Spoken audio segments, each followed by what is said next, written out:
Hello everyone, আসসালামু আলাইকুম। সবাই কেমন আছেন? আশা করছি সবাই ভালো আছেন। সো গাইজ, অনেক দিন পর একটা রেসিপি নিয়ে আসছি তোমাদের সামনে। আসলে আমি তেমন ভিডিও আপলোড দেই না, কারণ কাজের চাপে থাকি, অনেক কাজে বিজি থাকি, তো তাই।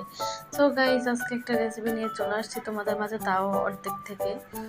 হ্যাঁ, এই রেসিপিটা যখন ফুল ধরে ফেলছি তারপর নিয়ে আসছি তোমাদের সামনে। আসলে প্রথমে কী কী দিয়ে ধরে সেগুলো তো ভিডিওই করলাম না, পরে মনে পড়ছে ভিডিওটা করে নিলাম। সো গাইস, প্রথমে বেশি কিছু লাগে নাই, 2 কাপ আটা, তারপরে দুধ, তারপর বেকিং পাউডার, তারপরে হচ্ছে ডিম, এগুলো দিয়ে মিক্স করে অনেক একদম ঘন করে ফেলেছি। তারপর ঘন করার পর যখন কেমন হয়েছে আপনারা দেখতেই পাচ্ছেন।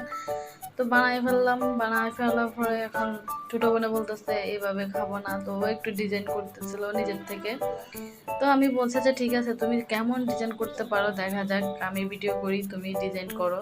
তো দেখলাম যে অনেকগুলো চকলেট আনলো, চকোপিন আনলো, আয়না কি ডিজাইনটা করতেছে। গাইস, ডিজাইনটা কেমন হচ্ছে তোমরা সবাই দেখো আর কমেন্টে বলে যাইও গাইস।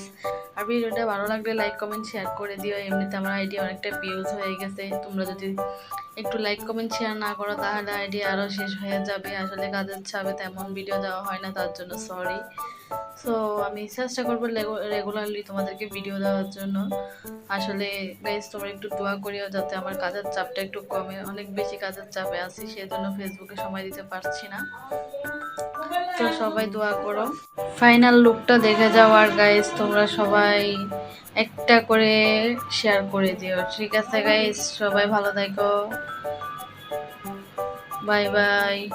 হতাম যদি তোর শার্টের ওই বোতাম, মনের কোণে দুষ্টু উকি দিতাম।